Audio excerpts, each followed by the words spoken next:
السلام علیکم ورحمۃ اللہ وبرکاتہ۔ ناظرین، استقبال ہے آپ کا فیروز عمری آفیشیل کے اس ویڈیو میں۔ ایک بھائی نے سوال کیا ہے کہ سفر کے مہینے میں نکاح کرنا کیسا ہے، اور سفر کے مہینے میں بلاؤں کا اترنا لوگوں میں مشہور ہے، مصیبتیں اترتی ہے، بلائیں اترتی ہے، تو شریعت میں اس کی کیا اصل ہے؟ ناظرین، جن حضرات نے ہمارے اس چینل کو ابھی تک سبسکرائب نہیں کیا ہے، ادباً درخواست ہے کہ ہمارے اس چینل کو سبسکرائب کر دے تاکہ ہماری حوصلہ افزائی ہو۔ بھائی کا سوال یہ ہے کہ سفر المظفر کا مہینہ جو ہے، اس میں نکاح کرنا کیسا ہے، اور بلائیں اترتی ہے، مصیبتیں اترتی ہے جو لوگوں میں مشہور ہے، اس کا کیا مطلب ہے، اور قرآن اور حدیث کے سلسلے میں کیا کہتا ہے؟ قرآن کریم میں اللہ تبارک و تعالی نے فرمایا قُلْ لَن يُصِيبَنَا إِلَّا مَا كَتَبَ اللَّهُ لَنَا۔ اس آیت کریمہ میں اللہ رب العزت ارشاد فرماتے ہیں کہ جو کچھ تم کو پہنچتا ہے وہ اللہ تبارک و تعالی کی طرف سے لکھا ہوا ہوتا ہے۔ اور دوسری آیت میں قُلْ كُلُّ مِنْ عِنْدِ اللَّهِ، اے نبی جی صلی اللہ علیہ وسلم فرما دیجئے کہ جو کچھ ہے سب کے سب اللہ کی طرف سے ہے۔ تو محرم الحرام ہو یا سفر المظفر ہو، اس کو منحوس سمجھنا یہ شریعت کے خلاف ہے، اس لیے کہ سارے دن سارے مہینے اللہ کے ہیں۔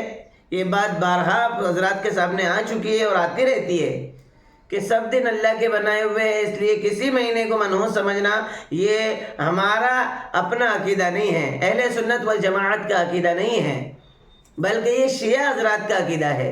شیعہ حضرات سمجھتے ہیں کہ محرم اور سفر یہ ماتم کے اور منحوس مہینے ہیں۔ اہل سنت والجماعت کا مسلک یہ ہو ہی نہیں سکتا، اور اہل سنت والجماعت اس بات کو بالکل نہیں مانتے، اس لیے کہ قرآن حدیث میں یہ چیز بالکل موجود نہیں ہے۔ اس لیے ناظرین، محرم الحرام ہو یا سفر المظفر ہو، خاص طور سے سوال سفر المظفر کا تھا، تو سفر المظفر کے مہینے کو خالی سمجھنا، اس میں نکاح نہ کرنا اور اس کو برا سمجھنا اور آفتوں کے آنے کا، مصیبتوں کے نازل ہونے کا مہینہ سمجھنا، یہ غلط بات ہے۔ قرآن اور حدیث میں ایسی کوئی بات نہیں ہے کہ اس مہینے میں مصیبتیں نازل ہوتی ہے، آفتیں نازل ہوتی ہے، شیطان نازل ہوتے ہیں، بلکہ یہ عقیدہ زمانہ جاہلیت میں تھا کہ لوگ سمجھتے تھے کہ سفر کا مہینہ خالی ہے، اور سفر کے مہینے میں جنات اور بلائیں اور مصیبتیں اترتی ہے۔ اللہ کے نبی صلی اللہ علیہ وسلم نے بہت ساری روایتوں سے ثابت کیا ہے کہ ایسی بات کچھ نہیں ہے۔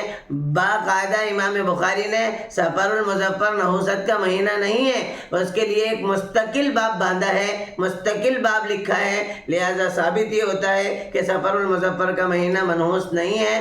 اس میں نکاح کیجئے، اور نکاح کرنے میں کوئی قباحت نہیں ہے، اس میں خوشی کے کام بالکل کیجئے، خوشی کے کام کرنا کوئی بری بات نہیں ہے۔ اور اس مہینے کو بلاؤں کا مہینہ سمجھنا، مصیبتوں کا مہینہ سمجھنا، یہ محض توہمات میں سے ہے، لوگوں نے اپنا بنایا ہوا خیال کیا ہے، اس لیے کہ اس کا تعلق بدشگون سے ہے، اور اسلام میں بدشگونی بالکل نہیں ہے۔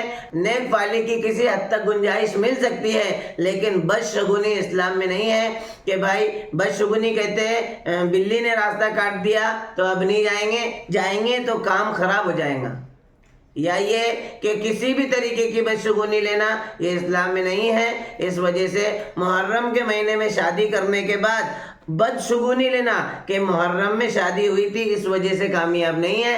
شادی وغیرہ کے کامیاب اور ناکام ہونے کا مسئلہ محرم اور سفر سے نہیں ہے۔ سفر میں اور محرم میں شادی ہونے سے شادی کامیاب اور ناکام نہیں ہوتی، بلکہ شادی کے کامیاب ہونے کا واحد ذریعہ ہے وہ ماں باپ کی تربیت ہے، اور وہ حسن اخلاق ہے۔ انہی وجوہات کی بنیاد پر شادیاں کامیاب ہوتی ہے۔ جتنا حسن اخلاق رہیں گا، جتنی تربیت بہترین رہیں گی، اتنی شادیاں کامیاب ہوں گی۔ اب حسن اخلاق اور تربیت کا فقدان ہے، اسی وجہ سے شادیاں ناکام اکثر ہو رہی ہیں۔ تو اس کو بدشگونی لینا کہ یہ شادی سفر کے مہینے میں ہوئی تھی اس وجہ سے یہ کامیاب نہیں ہوئی، یہ رشتہ نہیں رہ سکا، یہ خیال شرک تک کے پہنچا دیتا ہے۔ اس وجہ سے اس خیال سے بچنا چاہیے، اور جہاں تک ہو سکے یہ سارے خیالات اپنے دل و دماغ سے نکال دینا چاہیے۔ سب مہینے اللہ کے ہیں۔ ناظرین، امید ہے کہ آپ کو ہماری یہ ویڈیو پسند آئی بھائیوں، اگر آپ کو ہماری یہ ویڈیو پسند آئی ہے تو آپ زیادہ سے زیادہ لوگوں میں اس کو شیئر کریں تاکہ لوگوں کو پتہ چل جائے کہ محرم الحرام اور سفر المظفر کا مہینہ کوئی نحوست کا مہینہ نہیں ہے۔ السلام علیکم ورحمۃ اللہ وبرکاتہ۔